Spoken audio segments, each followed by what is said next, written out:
The OSG Sports app is up and running on your Android or iPhone. All you got to do, install the OSG Sports app and listen to our podcast from college football, soccer, lacrosse. Let's get this done. Get the OSG Sports app today.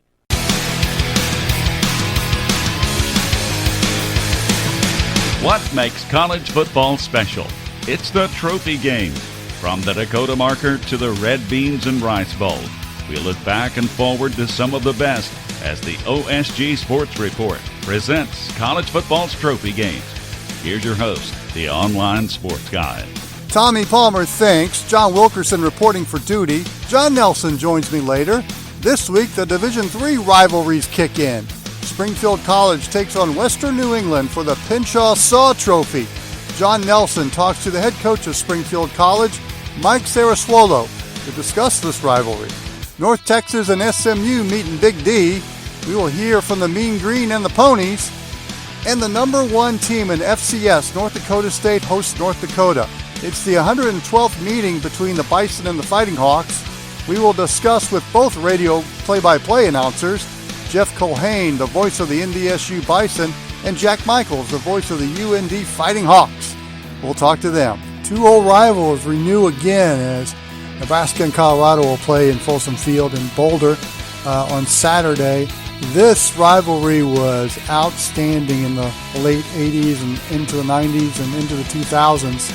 Yeah, it was one of those rivalries that was must-watch television. And joining us to talk about it is Nate Rohr, the pre- and post-game host from the Huskers Sports Network. Nate, thanks for joining us. Glad to be with you. So, I mentioned the glory days of this rivalry. Really, it started when Bill McCartney took the job at Colorado and designated Nebraska as their chief rival. Of course, back then, Nebraska had Oklahoma as their chief rival. So how did the Cornhuskers feel when the team west of them pointed their finger and said, "You're our rival"? Well, it's something that Nebraska fans sneered at then, and I think even to this day sneer at, even though for a period, as you mentioned, the McCartney-Osborne years, and even the decade or so immediately after those two guys left the stage, this was an even rivalry. This was a good rivalry. The games were usually competitive. There was usually something on the line. But even to this day, I think it pains Nebraska fans to talk about Colorado as a rival. I think even though the Huskers haven't played Oklahoma on an annual basis since 1997, and even though for the last 6 or 7 years of that annual series, it wasn't a rivalry. Nebraska was much better than Oklahoma. Most Nebraska fans would still identify Oklahoma as a rival. And there's a segment of the fan base with the move to the Big Ten that's moved on to either Wisconsin or Iowa. But, you know, for somebody like me, and I grew up, I was 10 years old in 1995. So the Oklahoma game for me was always something of a given. Nebraska was going to beat Oklahoma. That program had fallen into its doldrums of the 90s, but the season was really determined by what the Huskers could do against Colorado, you know, Tom Osborne's last 7 years, and then throughout the Solich era. You know, Nate, I go back a little further than that. The 1989 game always sticks out in my mind because that's really when Colorado had their signature win over Nebraska as, I guess, the great days of the Bill McCartney era. That's kind of when it started. That game, there's so much emotion in that game, as I recall. And that's kind of the period when Nebraska and Colorado were appointment television, wouldn't you say? Oh, yeah, absolutely. To Bill McCartney's credit, he targeted Nebraska, as you said, and then built the program up to kind of cash the check he had written with his mouth. I mean, Colorado had upset Nebraska in 1986, but it was kind of a fluke.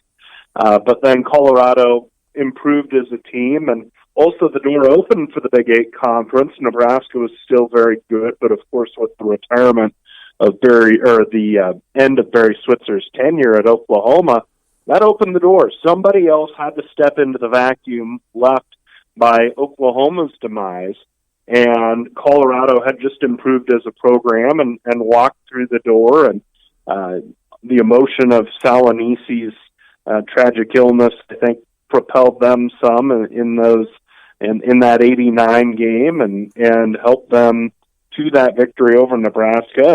And like you said, the games were always marked by such emotion, especially from the Colorado side. They'll trot out McCartney to this day to drop the old "I'd rather be dead than red" lines and really stoke this rivalry. And especially from the Colorado side, the emotion was always very negative. Nebraska fans were always treated, frankly, very poorly by Colorado fans. You'd hear more than a few stories of cars with Nebraska plates being vandalized when people would go out there for the game. And so, especially from the Colorado end, there was always a lot of emotion around the game. And then once Colorado started displaying that emotion and started acting as negatively as they did, I think Nebraskans, who typically carry a reputation of being very welcoming to visiting fans and being very courteous, responded in the same way, and those 90s and early 2000s games had an air of nastiness that was a little different than most of the games we're used to for Nebraska and even throughout college football. We're talking to Nate Rohr, the pre- and post-game host for the Huskers Sports Network. I want to bring up another year. That's 2001. Colorado wins 62-36. Went on to win the Big 12 title that year, but Nebraska got the BCS championship game bid. And I think, as I recall, in the polling, that Nebraska finished 1 point ahead of Colorado to get that bid. Great stuff for Nebraska, obviously, but Colorado had to be bitter about that one. Well, yeah, and, you think of that 2001 game, and for a lot of Nebraskans, that's the day the music died, because Frank Solich had been the head coach for 4 years, and that was a team that was undefeated and looked to be poised to go back to the Big 12 title game. And as you mentioned, they were in the thick of the national championship race and still got selected as an at-large to that national title game. But if you look back at the games right before that one in the series, so 96 Nebraska wins by a score, 97 Nebraska wins by a score, 98 Nebraska wins a close game, 99 Nebraska wins a close game, and then in 2000 they win on a walk-off field goal. So you have 5 straight close wins by Nebraska, and most of those years Colorado wasn't too far off from the Huskers. So they had to be frustrated. They had to be licking their chops even more so than they would normally be in this rivalry. And then they just let loose on Nebraska. The Huskers had a poor defensive game plan. Chris Brown was able to run all over Nebraska, and really it changed the perspective of Nebraska football moving forward. And you mentioned Nebraska getting into that Rose Bowl in 2001 to play for a national championship. And though we were all excited around here in the state of Nebraska, the fact that Nebraska went out, took on a Miami team that I don't care. Nebraska, Colorado, Oregon was the other team in that 3-team mix to be the other team in that game. All 3 of them would have gotten throttled by that Miami team, that 2001 Miami team. They were just stacked. They were just dangerous. But the Nebraska program that had already had their air of invincibility punctured, then they go out and their very next game on national television is that Miami game where they get utterly destroyed. It poked a hole that in some ways still hasn't been repaired in this program 18 years later. And of course, Scott Frost is working on it. But that 2001 game, it's where Colorado fans go, and for good reason, because it really, even though neither program, quite frankly, has been as good as they were in 2001 since then, it hurts Nebraska more. It means more to Nebraska that after that game, the Huskers really have not been a national power since. Of course, after the 2010 season, Nebraska parts ways with the Big 12 and moves on to the Big 10. Colorado parts ways with the Big 12 and goes to the Pac-12. And the rivalry kind of is dormant up until last year when the two teams met in Lincoln. First of all, was it good to see those two teams back on the field facing each other?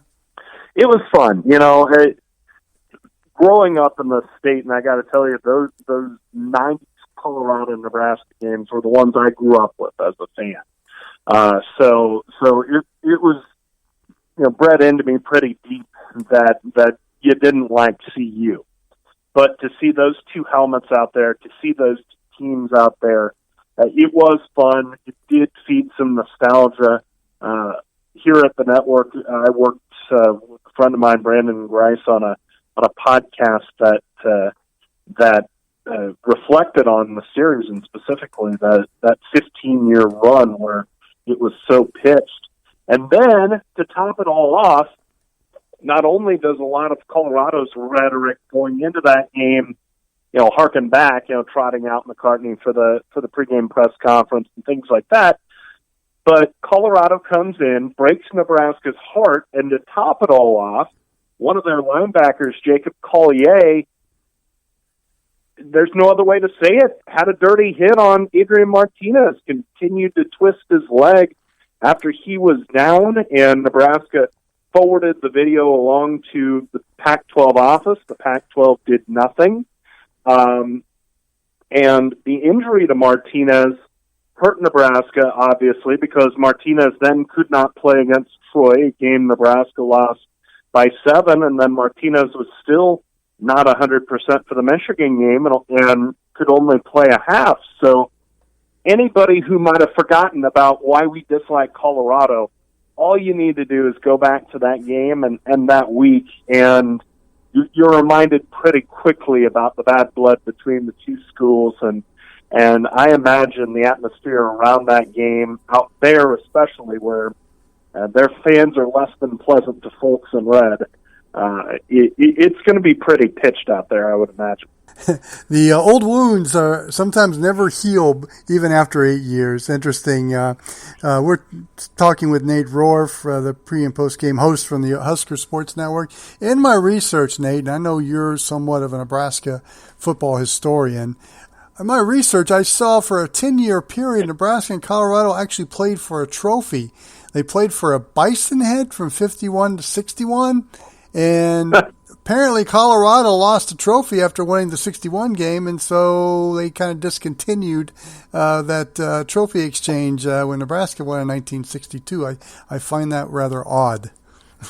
Yeah, well, they lose the trophy just as Nebraska football gets good, too, right? Because exactly 1962 was Bob Devaney's first year, and he was a guy that was out in that general area anyway, coaching at Wyoming and succeeding as Wyoming's head coach before coming to Nebraska and taking over as head coach here. So I did not realize that once upon a time there was a traveling trophy attached to this game back in the 50s and 60s, but then again, as rough as that period was for Nebraska football before Bob Devaney's arrival, I think we've all kind of tried to forget, or they've tried to hide that rough history from us.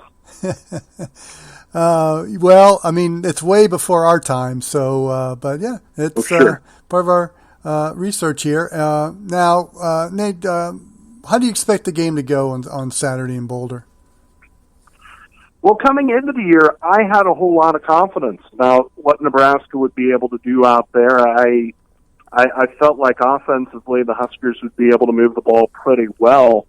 Nebraska struggled offensively in their season opener against South Alabama, and I'm willing to chalk up the first game. Yes, they beat South Alabama, but they relied on 3 non-offensive touchdowns to propel them to that win.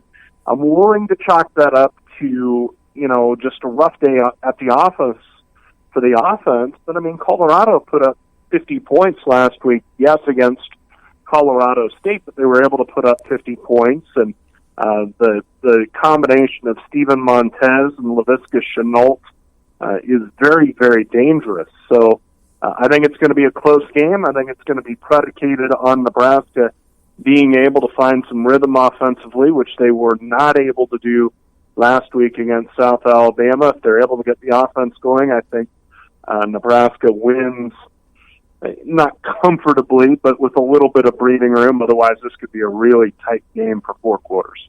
So, Nate, we'd like for you to promote what you're doing, tell people where they can listen to the game on the Husker Sports Network.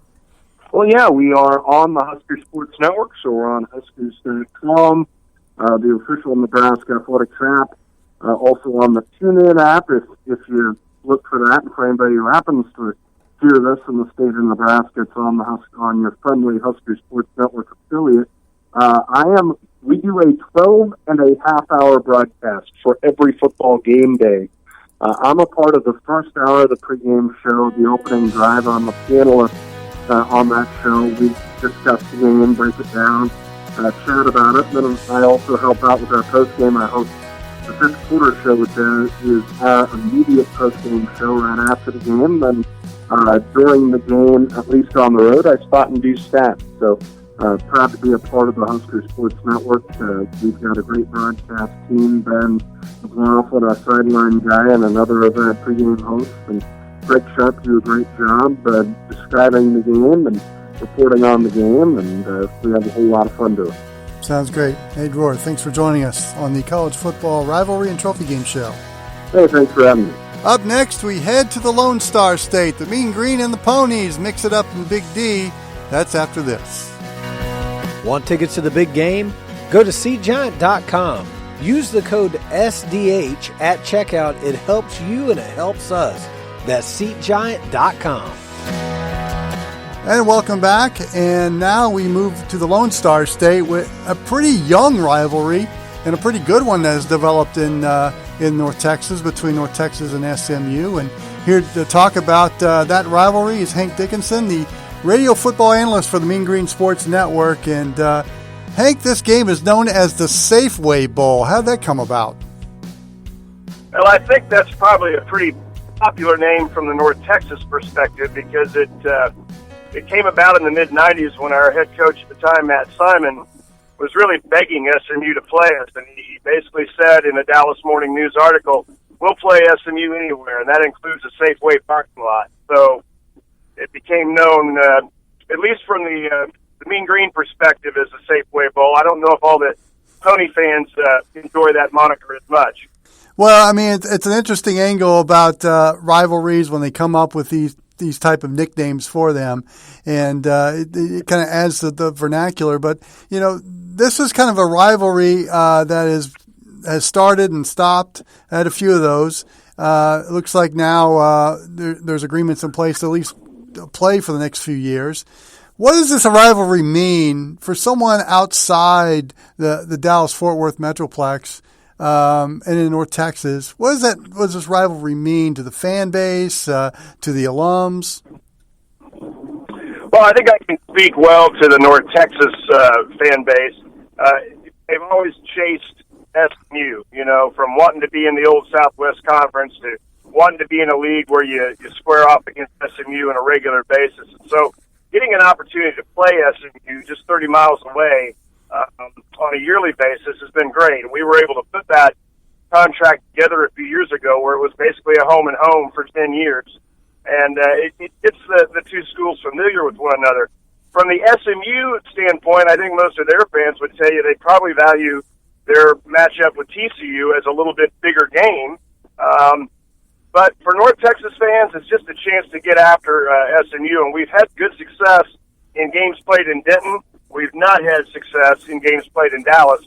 And that's why this weekend's game, with a really good North Texas team and a high-quality SMU team, should be a really good chance for North Texas to do something they haven't done 1933, and that is beat SMU in Dallas. So it's been over 80 years since that's been accomplished for a North Texas team to beat SMU in Dallas. That's amazing. What is the atmosphere like on campus for SMU week? really good because our students enjoyed a big victory out of the gate this past Saturday against Abilene Christian. We've got a quarterback that we're touting for Heisman, and some people may say that's a stretch, but Mason Fine, if you look at his numbers, is one of the absolute top returning quarterbacks in all of college football. He had 380 yards passing, hooked up with his former high school teammate, Jason Pirtle, for 3 touchdowns, looked really sharp. Our students are fired up, and they like going down to Dallas. They like filling Ford Stadium. The last few years when we've gone down there, frankly, we've had more North Texas fans in the stands than SMU. I don't think that'll be the case this year because I think SMU fans are pretty happy with what Tony Dykes is getting done down there. Yeah, I'm glad you brought up Mason Fine, that fine quarterback you have in North Texas. You know, we do some other podcasts as well, and one of my co-hosts, a guy named Anthony Goldman, and I, we have been speaking the praises of Mason Fine all of last year, and you know, it's good that you guys are putting out that campaign now because I think he is one of the biggest secrets out in college football that most of the nation just doesn't know about. Well, I think this game is pretty pivotal because the momentum that North Texas could garner in this game and that notch on the belt, you know, knocking off SMU in Dallas, something that hadn't happened in forever, that just continues to add what's going to be a great legacy for both Coach Luttrell and Mason Fine. But if Mason could come out of this week 2-0, then you've got opportunities at home against a really good Houston team, and you go to Cal, which is not something that's normal for us to travel out west. You know, if things just kept going the right way, then I think Mason is not as big a secret because he has a chance to be productive on some pretty big stages. We're talking to Hank Dickenson. He's a radio football analyst for the Mean Green Sports Network. We're discussing the SMU North Texas rivalry. And is there any games, recent games that come to memory that kind of define the rivalry? Well, it's been interesting. Through every era, we've had some success against SMU, but there have been some unlikely heroes. Back when Daryl Dickey was our head coach and we enjoyed a lot of success in the Sun Belt, we beat SMU at Old South Field, a stadium that no longer exists, and we had a random quarterback named Woody Wilson get a rare start, and he just ran all over the yard. Woody Wilson never did anything else again, but he beat SMU. And then a few years later, when we had Todd Dodge as our head coach, he started Daniel Mager, a kid out of Rich, Texas. He threw for 601 yards, still a single-game record at North Texas. But within 2 weeks, he was replaced as starter and never did anything else again. So it's been kind of weird. There's always been an unlikely hero in these matchups. When Dan McCarney was our head coach, we thumped SMU badly to begin the season, and June Jones was into retirement by Sunday afternoon. No one saw that coming. And then Seth Luttrell was able to handle the matchup last year with ease against his really good friend, Sonny Dykes. They've coached together at a couple different stints, Stagg in Arizona, and they're really good friends, but now they square off as, rivalry head coaches. So there have been a lot of cool storylines, especially coming from the Mean Green perspective. Now, we've talked about the battle on the field and with the fans and alums and everything, the two sides. But, you know, in college football, we all know that it's all about recruiting. And SMU and North Texas have very similar makeups in the Group of Five conferences. Is this a pivotal game for recruiting? And do both programs kind of recruit the same athlete?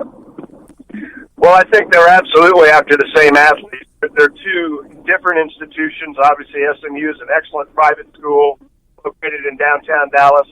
University of North Texas is much larger than people realize. We're close to 39,000 students, so we'd be a big school in any conference. But we're a major metropolitan research institution that's reached Tier 1 status. We're an excellent educational opportunity, but, we're the public school taking on the private school. And so the fan bases kind of look exactly like you would expect. And that's why for North Texas, it's always a great opportunity if you can beat the rich folks from down in Dallas, especially in their own backyard. So, Hank, where can people listen to the game? And what else is going on at North Texas you'd like to talk about? Well, we certainly encourage you to listen to our broadcast via TuneIn. And you just need to look for the Mean Green Sports Network. If you're in the Dallas area, we're on KHYI 95.3 FM, as well as KNTU, our campus station, which is 88.1 FM. But for people listening on a podcast, I would encourage to tune in.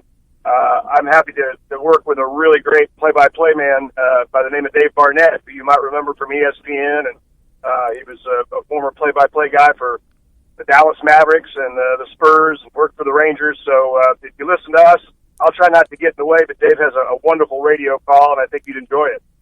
And as myself, a child of the old Southwest Conference, I remember Dave doing Southwest Conference football. So, yeah, it'd be good to tune in and listen to him. Hank, I appreciate your time and kind of educating our listeners on the Safeway Bowl between North Texas and SMU.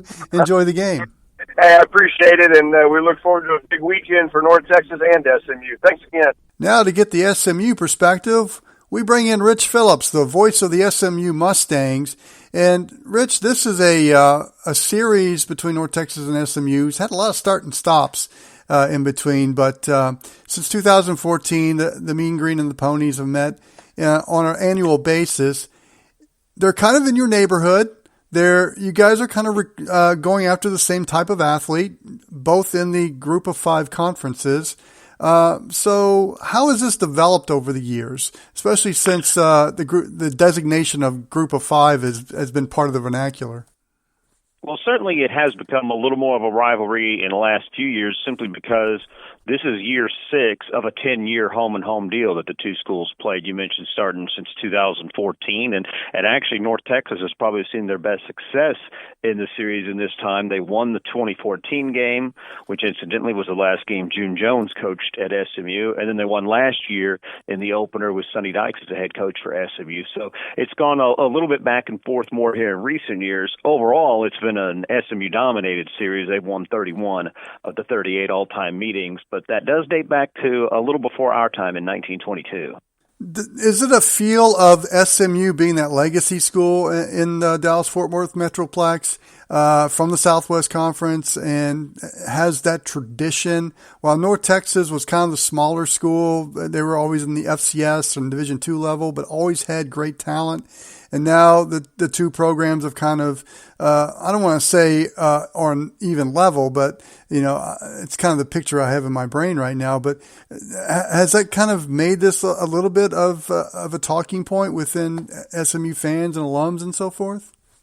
It has to a point, although I can tell you a lot of SMU fans don't like to view this as a rivalry because they feel that SMU is way ahead of where North Texas is, but in reality, they're a lot closer than that. I would say, I think being in the American, it's a little bit of a step up from Conference USA where North Texas is, but definitely with what Seth Luttrell has done there for the last 4 years at North Texas, he has made this much more of an even battle just because of the way he has stepped up the program.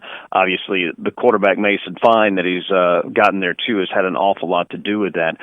These two teams are probably a lot closer than some want to admit, and definitely I think for both schools it's a really important game this weekend to have a 2-0 start with some other things that lie ahead on their schedules. Is it fun when the Ponies and the Mean Green get together? I mean, can you tell there's a little angst between the two programs? Well, I don't know if it's fun for me because my diploma reads University of North Texas. I graduated from there.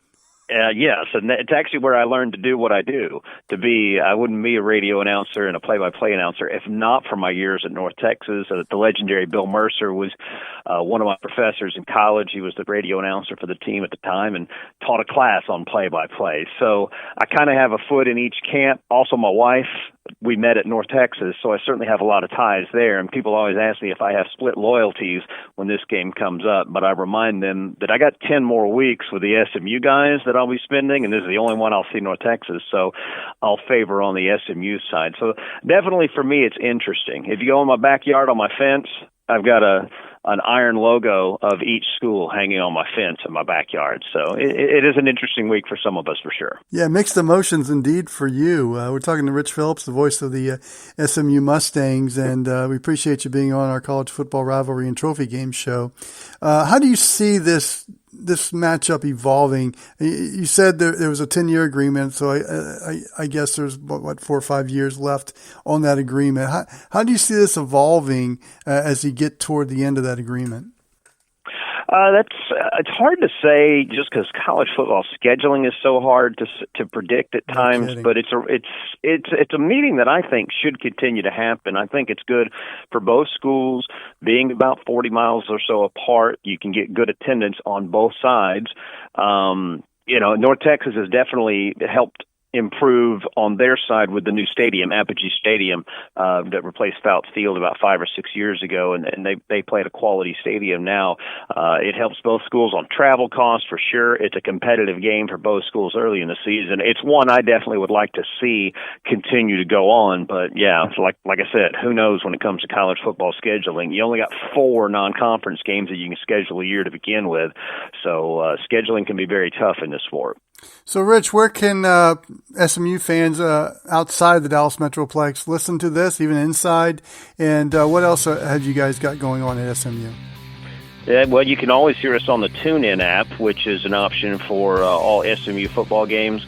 We're locally on 1310 and 96.7 FM The Ticket as well as our flagship radio station. But the TuneIn app is definitely a great option. And also if you have the SMU Mustangs Athletic app, will be streamed on there. But the big one coming up this Saturday night, a whiteout for the SMU fans for North Texas, trying to get the whole stadium to be clad in white and see if they can get off to a big 2-0 start for the year.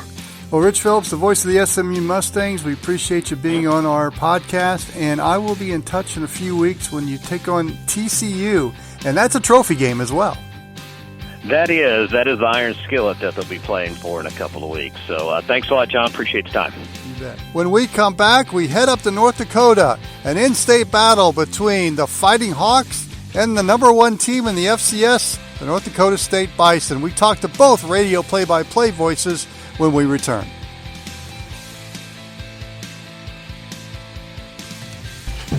Hey, what's going on, y'all? This is Rock at the What's Up Falcons podcast, and I'm joined with my boys. My boys in the house. Where you at? Yeah. What up? Oh, gee, and we have Q, and we have Hoop in the house. Q's here, the most beloved guy in all of sports entertainment. Indeed. Hey, y'all, we want to thank everyone for listening to us, and if you want to listen to some great Falcons information, check us out on the What's Up Falcons podcast. Right, fellas? Right. Sir. Hey, we here every week, baby. We keeping it real, so check us out. I'm there on Twitter. Holla. Peace. Subscribe to the What's Up Falcons podcast on iTunes and SoundCloud. Listen to the What's Up Falcons podcast at whatsupfalcons.com.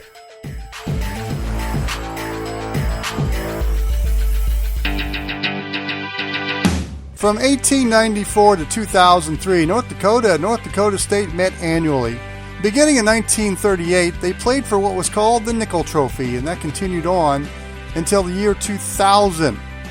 When the series was resumed in 2015, a game won by the Bison 34-9, the Nickel Trophy was no longer contested for.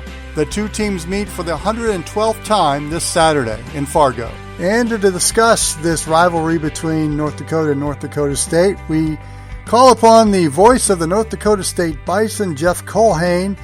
And Jeff, I mean, this rivalry dates back to 1894, and Saturday, this will be the 112th meeting. Now, it hasn't been consecutive since 2003, although I get the feeling that may change a little bit, but it's good to see the two in-state schools battling it out. Yeah, John, and thanks for having me on with you today to talk about it. You're right. It's a little bit of a unique feel right now with this series. You go back to the Division II era for both of these football programs, and this game is about as venomous as you can imagine in college football. And look, for our level And for the state of North Dakota, this was and has been referred to as the game. It's Michigan, Ohio State, and Auburn and Alabama to the people of North Dakota. And I'll tell you, there's so many memories with the Nickel Trophy and some of the frigid, cold game days in Grand Forks and Fargo when these teams played outdoors in November and December here in the upper Midwest. So, you know, it's changed through the years. Where it's at right now in the Division I era is certainly not even close to what this game meant to the universities, football programs, and fans in the Division II era. But I have a feeling, like you said, now that it's going to be played every year from here on out, we're going to find some of that old flavor at some point. Yeah, and what Jeff and I were referring to is North Dakota will join the Missouri Valley Football Conference following this season. So the interruption that we've had lately has changed. And, it was yearly up until, 2003. And then North Dakota State renewed in 2015 with North Dakota State winning that one in Fargo, and they meet again at the Fargo Dome this Saturday. Can you describe that 2015 game when the two teams met for the first time in 12 years, the emotions and so forth? Yeah, I think in the 2015 game, John, there's probably a lot of the same feelings. Unique in the sense that it was the first time that NDSU and UND had played in the Division I era. First time in 12 years that the Bision and now the Fighting Hawks, formerly the Sioux, got together and dueled it out between the white lines on the gridiron. So, it had, I think, some of the same emotions that we're having here this week in 2019. Not quite back to the venomous type of emotion and feeling that's transpired each and every year during the Division II era. But, in that game overall, NDSU was heading towards their fifth straight national championship that season. And a young man by the name of Carson Wentz, in his senior year, early in the season, he played one heck of a game against the in-state rival that afternoon. So it was really a dominating performance by North Dakota State. They held UND to under 70 yards of total offense and are out to a 34-9 win. And Carson Wentz had one of his big games in a Bision uniform that afternoon. So what will campus be like in Fargo for North Dakota Week? I think, it's interesting. A lot of people have referred to it as UND Hate Week. I think a lot of our fans that are ages 40 years old and over, they have so many emotions and so many bad memories of the matchup and good memories as well. But this has been an evenly played series. UND, in fact, has the upper hand when you look at the series as it hits its 112th game here this weekend. So I think for a lot of the older fans that lived through the D2 days, this is a lot of those same types of memories are going to come to the forefront.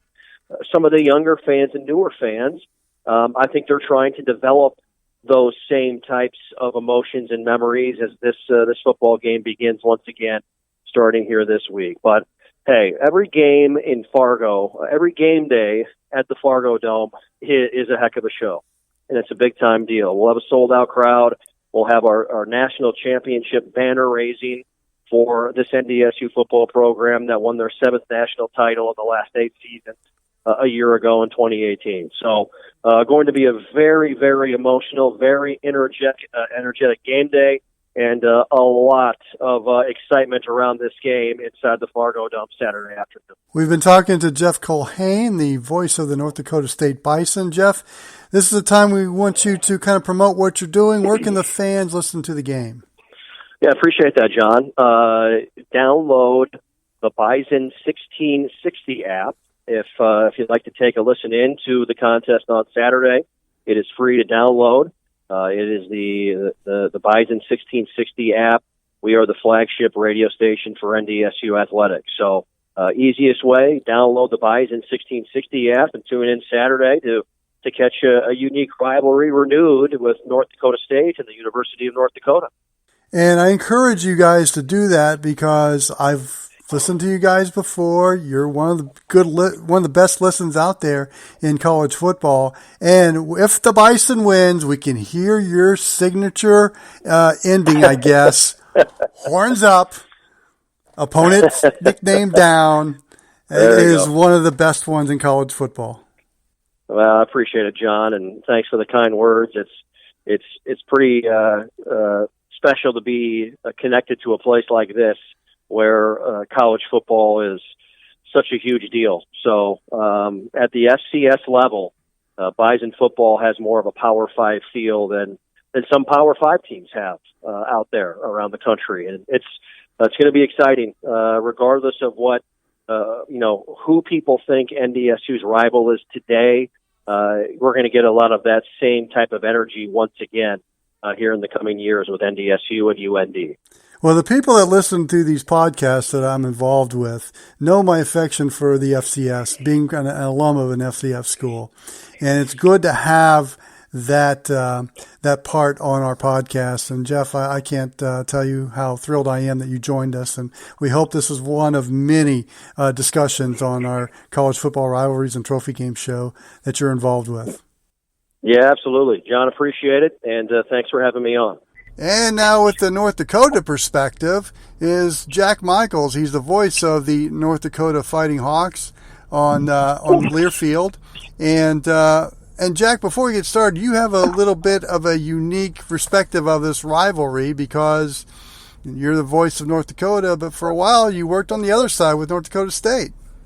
Well, John, it is kind of strange, and I'm a former baseball player for North Dakota State University, and for around 2001 was my broadcast partner Scott Miller were the broadcast voices of North Dakota State University. But this is my 8th year at the home of the football play-by-play announcer for North Dakota. So, yeah, went to North Dakota State.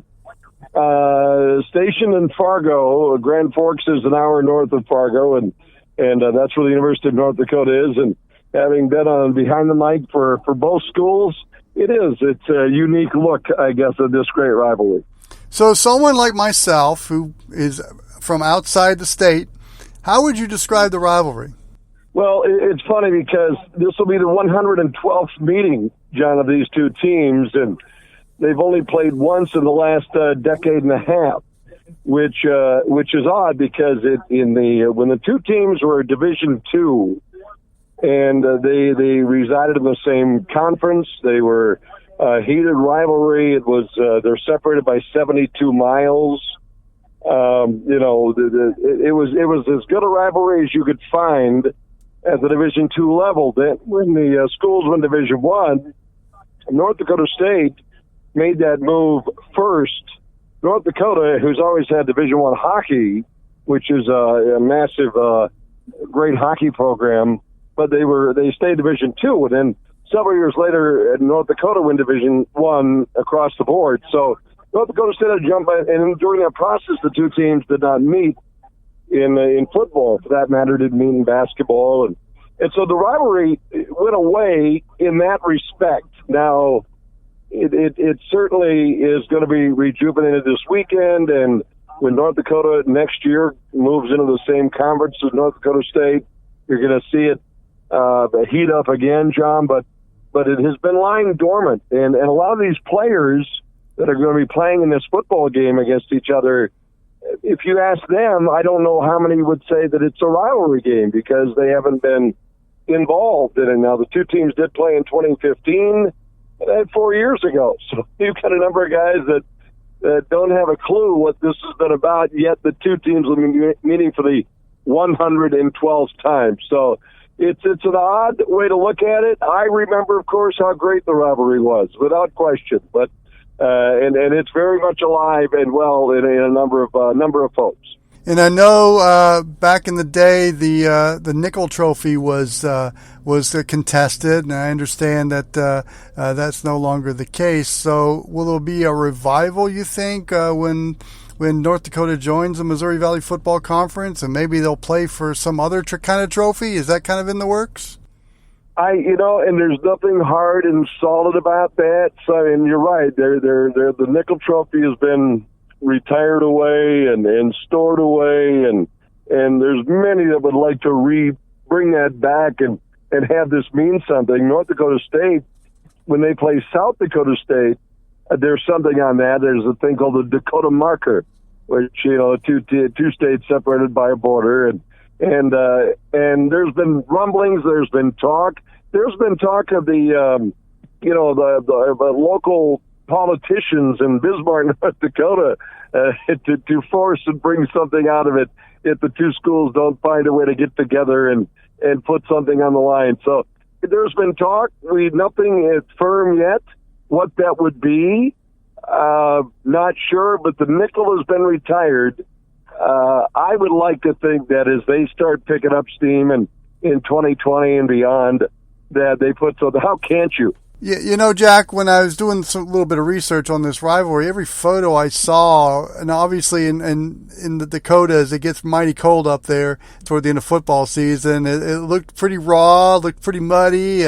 People were bundled up. But will the dynamic of this rivalry change with now that both teams are in a dome? Yeah, interesting. Yeah, both teams have indoor stadiums now. And I was when I went to North Dakota State, even though I'm the play-by-play guy for North Dakota now, I was on the baseball team, and we used to sell programs to earn money for our program during football games and outdoors, and some of them were brutal. Everything you see, it was brutal. It was cold. It was Dakota Field in Fargo. It was Memorial Stadium in Grand Forks. Yeah, it's all that. But now that it's indoors, it's funny, when North Dakota State moved into the Fargo Dome, now we're talking about over 2 decades, it got quiet because a lot of people kind of sat on their hands and didn't know how to cheer to be loud. People would shush other people if they're too loud. Well, that's all changed now. Now it's insane. 19,000 strong at the Fargo Dome, which is what it's going to be this weekend with these two teams. And then Grand Forks went from outside Memorial Stadium. When it's 20 degrees and sleet or snow or rain, you can't help but be loud to just warm up to cheer. Well, North Dakota plays indoors at what is called the Alara Center, and it's an intimate building that seats, 8 to 10, I suppose, and change, a little smaller than the Fargo Dome in Fargo, but it gets incredibly loud in a little bit more of that intimate setting. So it's, I would imagine that it's going to be really loud, really crazy, and the fact that they've now moved indoors for both of these teams, the fans have come alive, and it creates an unbelievable environment. We're talking with Jack Michaels, the voice of the North Dakota Fighting Hawks on Learfield. And Jack, let's talk about this week's game, because North Dakota has a chance to play the number 1 team in FCS. You see the championship banners that hang from the Fargo Dome. They are what Alabama is at the major college level, North Dakota State is. What an opportunity for the Fighting Hawks, and what's it going to take for the Fighting Hawks to, get a win? Well, John, every time any team, whether your name is North Dakota or pick your FCS team, and in recent time, FBS team plays North Dakota State, the margin for error is so small. So what it takes for North Dakota, who lost their starting quarterback last week, by the way, to an injury. Now, he's been walking around, but in a not great. Got some crutches involved. So you've lost your starting quarterback, and you're walking in with your backup who's got experience. The margin for error is so small. North Dakota is going to have to find a way to turn North Dakota State over. They're going to have to hold on to the football themselves. They have a new offensive coordinator, not a new coach in the system, but new OC, named Danny Freund. And Danny is a former quarterback for the University of North Dakota who has opened up the offense a little bit. And this is an offense that spreads the ball, a lot of RPOs, a lot of run-pass option stuff, based on tempo. And I think that might be enough to at least keep North Dakota State honest for a quarter or two, And then hopefully North Dakota's defense, they run a 3-4 defense that features a tremendous defensive end in Mason Bennett and relies on great linebacker play, and North Dakota has that. It can hopefully somehow contain this upstart redshirt freshman quarterback in Trey Lance, who's from Marshall, Minnesota, who just dropped 6 touchdowns at Target Field in the Bision home opener against Butler last Saturday. I think North Dakota has got enough will. They certainly have enough belief. They've got some personnel, but that margin for error, John, if you were to take your thumb and your index finger and kind of bring them close together, it's about that big margin for error. And in that home, in that house, you cannot fall behind at the Fargo Dome and try to play catch-up against North Dakota State. It just doesn't happen. Well, Jack, where can we hear your broadcasts, and what else is going on there that you'd like to talk about or promote? Well, I tell you, you can hear it. If you go to fightinghawks.com or undsports.com, you can navigate your way through that and find our broadcast. Myself and my broadcast partner, his name is Mike Berg. Mike is a longtime great high school football coach in the state of North Dakota. Our sideline guy is Paul Ralston, who's director of broadcasting, and I'm just blessed to be part of a great group. And they're fun guys to travel with. I've traveled around the Big Sky Conference and soon to be driving around and flying around the Missouri Valley Contest. So undsports.com will find more, John. It's going to be nuts. I think it's going to be a thrilling broadcast. The Fargo Dome gets loud. It's as loud as any building in the country. And we're awfully excited to be bringing this game to the folks. Jack Michaels, the voice of the North Dakota Fighting Hawks. Thanks for joining us on the College Football Rivalries and Trophy Game Show. You bet, John, and stay cool in Atlanta. When we come back, John Nelson joins you with a Division III rivalry. It's the Pynchon Saw Trophy, and John will have the head coach of Springfield College next. The OSG Sports app is up and running on your Android or iPhone. Install the OSG Sports app and listen to our podcast from college football, soccer, and lacrosse. What are you waiting for? Get the OSG Sports app today. Welcome back to Trophy Games and Rivalries here on the ONCFB, and this is a first. We get to talk to a head coach about something, and it is the man in charge of the Pride, Mike Cerasuolo. Coach, thanks for hanging out with us and discussing something, and some of my questions, I will admit, they're going to be a little odd because it's an education for our listeners at the same time. So, first off, thanks for hanging out with us here on the show. Well, I appreciate you having me. Obviously, it's an honor for me to represent Springfield College and talk a little bit about this game. Okay, first and foremost, it is referred to as the Pynchon Saw. Let me ask you this. Since you've kind of been in charge, and Springfield's been in charge of this rivalry in recent years, is the trophy an actual saw? It is an actual saw. It was actually the students came up with, they had a fan ballot poll thing, and they did that way back when we started this thing up, and not way back when, but 7 years ago, and came up with naming it after William Pynchon, who's obviously the founder of Springfield, and they came up with Saw for Springfield and Winnick. So a little uniqueness to it, but actually the student body came up with the name, and they did a great job, and yes, the trophy is an actual saw. So where is it? Right now, it's in our office and displayed within a trophy case, and so the kids get to see it every day they come in, and obviously know what they're playing for.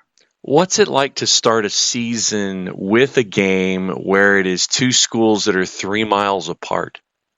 I think that is probably the most unique part of it, is the build up to the game, and a lot of times the rivalry games is the last game of the year and whatnot, and within college football and some of the other places I've coached at, and I was fortunate to coach at Cortland as well as Ithaca, so being a part of the Cortica Jug, and that was always the last game of the year, and I thought that was always great, just to build up to that game throughout the course of the year and things like that. But this is even better, we found, because it's just, wow, right there, right from the get-go, you find out, kind of where your team is at. You find out as far as how the season's probably going to flow from that point moving forward.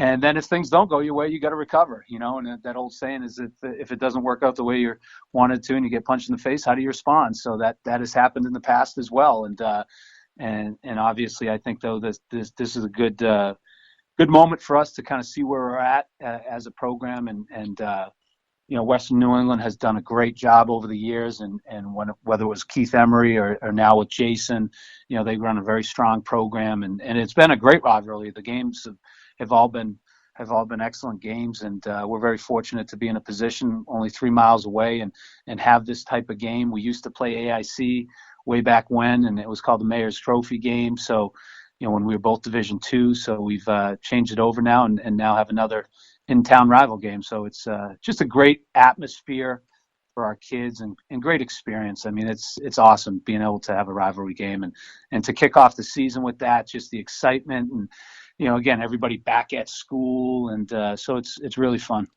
Head coach of the Pride, Springfield College, Mike Cerasuolo, joining us here on the OSG on CFB Trophy Games and Rivalry Show. Can you escape this rivalry? I mean, can you go to the store anytime after you've won this thing and you've got the saw and for 365 days? Are people constantly chirping in your ear when you go to the grocery store and things like that about this rivalry?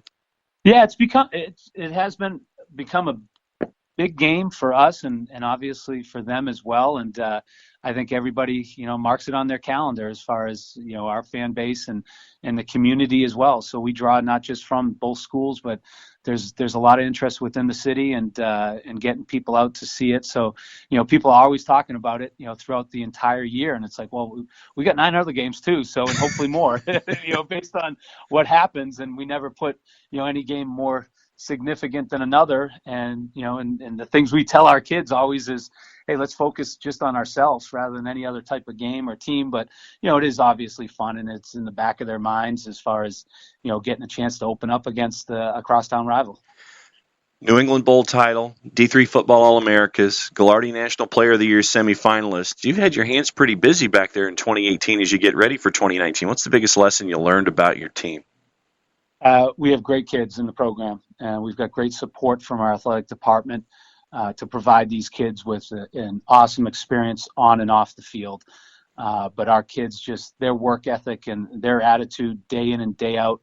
Like I said, I'm honored to be the coach here, and every day I get in, I'm extremely grateful to work with these kids because, none of that's possible without the kids and their work ethic. So, anything that we've ever accomplished here is because of the work that these kids have put in and the support that our athletic department gives us and the entire campus community. So I think that's every day. I'm extremely fortunate and grateful to work at Springfield College and get an opportunity to coach these kids. What's the coolest thing about D3 football that folks who hang out in FBS, FCS, and D2 don't realize until they go and see it up close and personal? I think just how much it means to these kids. Again, there's not a scholarship here. There's not, these kids aren't going to the NFL. They're playing for the true love of the game, and they're as passionate as anybody else, regardless if they're playing in, on a Columbus Day weekend. There might be family and friends here, and that's about it. But they play hard and they play relentless, and they play for the love of the game, and it's just. Again, it is truly special to, especially Springfield guys. It's to coach these kids and what they go through day in and day out as far as academically and then getting over to practice and things along that line. It's not preferred scheduling and things. Obviously, we want to get that, but it isn't that case right now. So these kids have a full course load and internships and everything else, and then they're running out to practice sometimes right before it, and then catching up with their coaches later for meetings and stuff. So just the true love of the game that they play with. When you look at your team, and obviously expectations continually very high, and you look at this particular game, what has study hall been like this week getting ready for this game? Outside of the rivalry aspect of it, what has study hall been like getting ready for WNE? Yeah, I think our kids, again, like I said, we don't place any more importance on any one game, but I think just naturally being the first game that we've had all year to prepare for them, they've had all year to prepare for us. And, and again, the uniqueness of our offense, I'm sure they spend time during their spring drills, repping that as well, just because it is going to be their first game.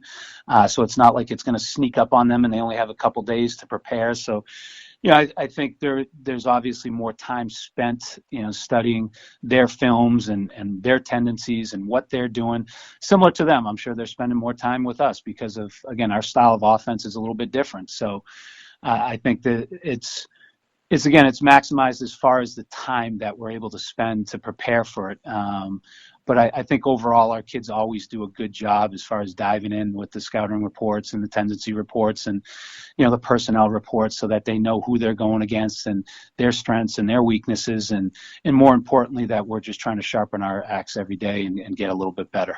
So if you were to coach against you without giving away any state secrets, what do you think the things are to go up against a Springfield? What are the things that, I know that you talked about it just a little bit.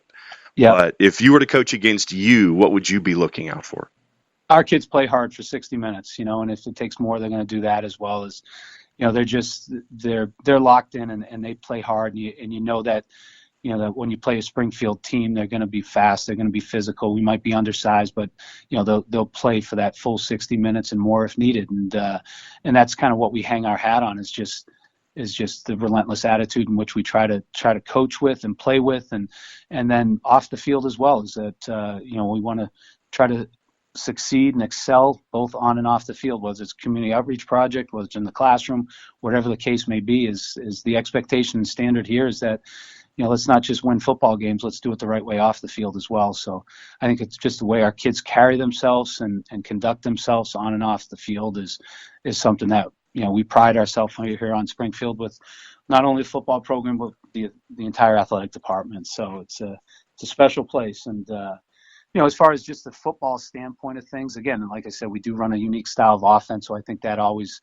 adds another element to the game plan for other people. So that I'm sure for most people is a little bit of a challenge, because it's different, and no one does it anymore. So that's always, I think, good for us. What's it like to coach your alma mater? It's unbelievable. And we had Coach DeLong come in yesterday and speak to our team. And obviously I was fortunate enough to play for Coach DeLong, and then coached on his staff for about 15 years, and a tremendous mentor and role model to me and to so many other coaches across the country. But then he came in and he gave a passionate speech about wearing the jersey and putting the S on your helmet this weekend, and what it means, to 128 years of history here, and this is the 129th season of college football. So you're playing for a lot more than just yourself, and taking that it's bigger than just a game, and the alumni support that we get day in and day out, and what it means to our alum to be able to look in the box score and see what Springfield's doing and how they're playing, but more importantly, how they're developing as people afterwards as well. And Coach DeLong has been such an important part of this football program for so many years, and extremely indebted to him for giving me the opportunity he did, and then obviously Dr. Poison hiring me. So every day, like I said, I get to come in and do something that I'm extremely grateful for. Mike Cerasuolo, thanks for breaking the tape and being the first coach that we've ever had breaking down a rivalry. Home of the Pride, Coach Springfield College, getting ready for the Pynchon Saw, going up against Western New England, WNE and the Golden Bears. Thanks for hanging out with us. Thanks for all of the questions. Thanks for the education. And thanks for being a part of the OSG on CFB. Thanks so much for having me. Anytime. When we come back, Trophy Games and Rivalries continue. You're listening to the OSG Sports Radio Network, and barnburner.ca will be back in 2 and 2. You want tickets to the big game? A great concert? Go to SeatGiant.com. Use the code SDH at checkout. It helps you, and it helps us. SeatGiant.com. And we're back for the final segment on the college football rivalry and trophy game show. John Nelson joins me. And John, that was a great interview with the Springfield College head coach, Mike Cerasuolo. Yeah, it was fun to catch up with him, and the reason that I kind of waited to the end to ask about what it's like to coach your alma mater, it's like we can do all of the build-up we can, and finding out about the Pynchon Saw and all of the legend behind it. But then when you get to ask someone what it's like to coach their school, it's a very special feeling that's added on top of the rivalries. And it was good to catch up with him. So a big shout out to the folks that helped make this happen up there at Springfield, home of the Pride. Well, here's an oldie from last year and a goodie. The Book of Knowledge game is this week between McAllister and Carleton. That was a fun one we discovered last year. Yeah, and I'm still trying to figure out actually where the book is. And it was once again, when you're talking about, programs and rivalries like this, and you find out about something about the Book of Knowledge where the Knights and the Scots are vying for control of this. It's a traveling trophy for those that have forgotten. It's the winner of the Brain Bowl, and that's what they call this annual contest. And so first met on the gridiron back in 1898, and the Knights have a 52-9-1 advantage in the series. And the Book of Knowledge has been the take-home trophy for the last 20 years. Fun stuff. Speaking of smart schools in Division III, we got Washington U of St. Louis against the University of Chicago. They play for the Founders Trophy, and this is the 38th time they will play for that trophy. And of course, Wash U has really owned this series, 24-8 over U of Chicago. In fact, Wash U is ranked fourth in the Division III, or actually they were picked fourth in their conference, while Chicago, they're in a different conference. But anyway, this is a pretty good battle between a couple of smart schools that meet every year in the Division III.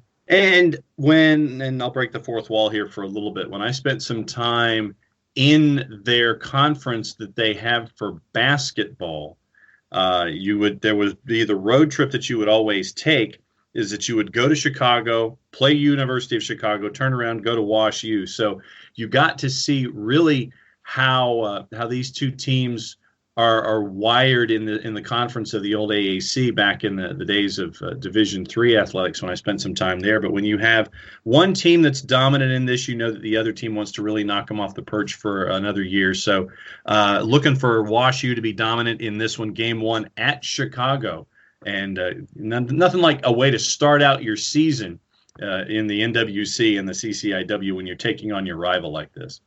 Finally, in Division III, it is the Stagg Hat game between Lycoming and Susquehanna. And the interesting part about this trophy game is that it's a trophy with the actual fedora worn by legendary football coach Amos Alonzo Stagg when he was coaching at, I believe, Lycoming years ago. So it's the actual hat that Amos Alonzo Stagg won.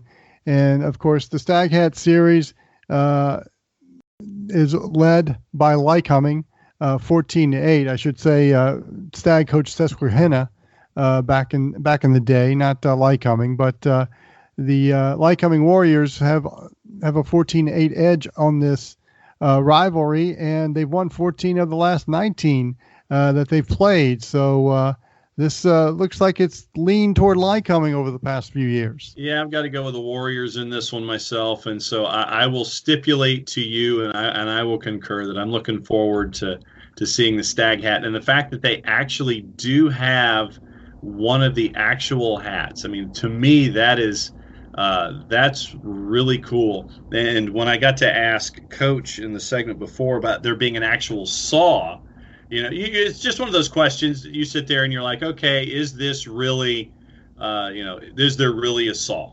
And it was because of the two names of the towns. And when you come up with these cool parts of it where it's not just, a trophy that's on a pedestal or something, it's a saw, it's a hat, it's something that you can carry back and forth. And, we talk about things in FCS as well where you're really taking rather large things back home with you. So it's Warriors and Riverhawks one more time, and I want to see where the Stagg Hat ends up. Fedora won by Amos Alonzo Stagg, who co-head coached Lycoming with his son Amos Jr. from 1947 to 1952, and so that's the origin of that. So it was a really cool thing to find out about all these things. And I cannot wait, sir, when you hand me the list of assignments, when you hand me my homework for next week, which ones you're going to throw at me for next week's show.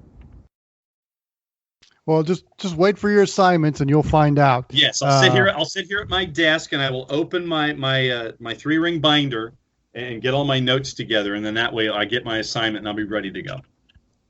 So we talked about Nebraska, Colorado, and reminisced about those great 1980s and 90s rivalry games between the two, appointment television type games. Yep.